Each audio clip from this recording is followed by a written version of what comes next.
Você sabia que grande parte das alergias e intolerâncias alimentares, na verdade, elas não são de verdade?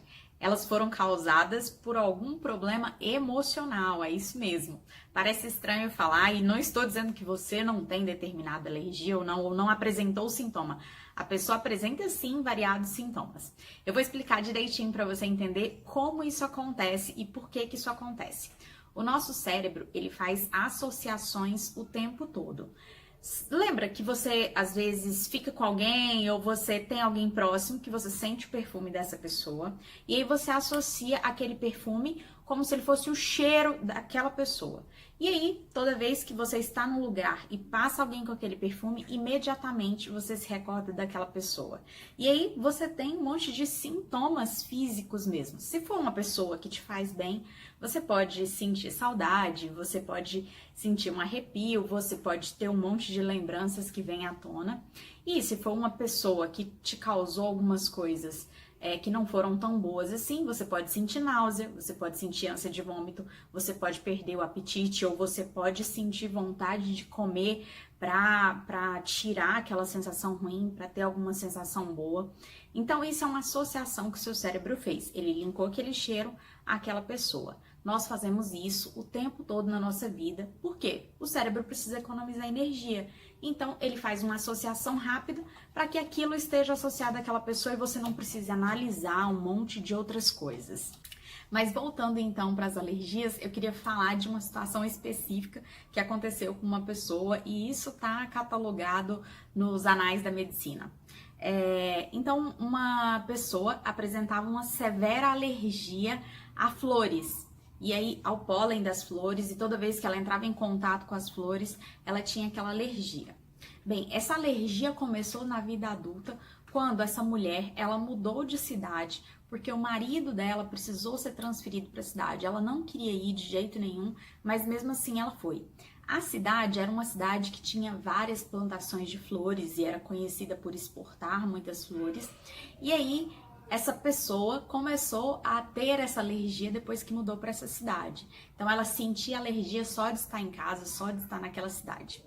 Uma vez ela viajou de trem e aí quando ela voltou para a cidade, ela dormiu no trem. E aí ela acordou, o trem já tinha parado e ela começou a apresentar alergias de novo. E aí perguntaram para ela o que estava acontecendo e ela disse que é porque ela tinha chegado na cidade dela e ela tinha muita alergia a flores e aí só de estar na cidade ela sentia o pólen e começava a apresentar alergia. Só que informaram para ela que o trem tinha parado em uma outra cidade, não era na mesma cidade.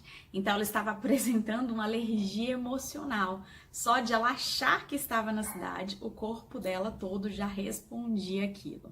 Que ela fez, o corpo dela fez uma associação, ela não queria estar naquele lugar, e aí o corpo dela fez uma associação que era por conta das flores e apresentou a alergia. Uma outra situação também é que uma pessoa com alergia a flores, sempre que era colocada em contato com flores de plástico, sem essa pessoa saber que as flores eram de plástico, essa pessoa também apresentava os mesmos sintomas alérgicos. Então, a alergia dela era emocional, de alguma forma se conectou com as flores e apresentava no corpo daquela forma. Quando uma pessoa apresenta uma alergia, um sintoma alérgico, intolerância alimentar, a primeira coisa que a gente deve analisar é o que aconteceu naquele primeiro dia que essa pessoa apresentou a alergia na vida dessa pessoa. Qual era a situação emocional em que ela estava envolvida? Aconteceu algo de anormal? Se for uma criança também, os pais têm que analisar isso em conjunto. O que aconteceu naquele dia? Alguma situação anormal na família, alguma situação emocional muito forte. Pode ser que para a criança e os pais não tenham detectado. E aí, essa pessoa, quando ela tem essa emoção muito forte e não consegue lidar com essa emoção, o corpo automaticamente vai relacionar com o que a pessoa comeu primeiro.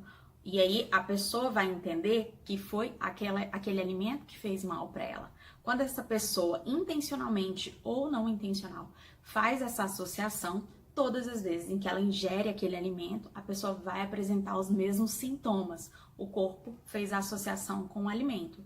E aí não precisa ser só o alimento, pode ser com uma flor, por exemplo, pode ser com um ambiente fechado, pode ser com um animal. Muita gente relata que tem alergia aos pelos dos animais, mas muitas vezes é porque a pessoa realmente não gosta de estar com o bicho e aí ela começa a apresentar esses sintomas todas as vezes em que fica próximo ao animal. E aí tem que ver quando foi que surgiu esses primeiros sintomas. Então, o intuito desse vídeo é que, se você tem alguma alergia, se alguém da sua família apresenta alguma alergia, eu não estou dizendo que alergias não existem, elas existem. Mas você tem que identificar, tem que analisar, é importante que você faça isso. Se naquele primeiro momento que a alergia surgiu, ela surgiu por tinha um fator emocional envolvido ali no dia daquela pessoa. O que aconteceu que essa pessoa pode ter associado? O que está acontecendo na vida dessa pessoa que depois de adulta está apresentando um sintoma alérgico que não tinha? O que está envolvido? Quais são todas as hipóteses daquele assunto? O que a gente tem que ver é que a ciência funciona de forma muito clara. Lembra da equação? Se A, então B. Então, se alguma coisa acontece, então tem um resultado. A gente faz essas associações automáticas no cérebro. Então, pode ser que se A, então B, pode só não ser muito lógico para você, mas para o seu cérebro foi uma lógica que funcionou naquele momento. Então, pense nisso. Se você tem uma alergia, analise quando foi que essa alergia surgiu. Um beijo. Espero que tenha te ajudado.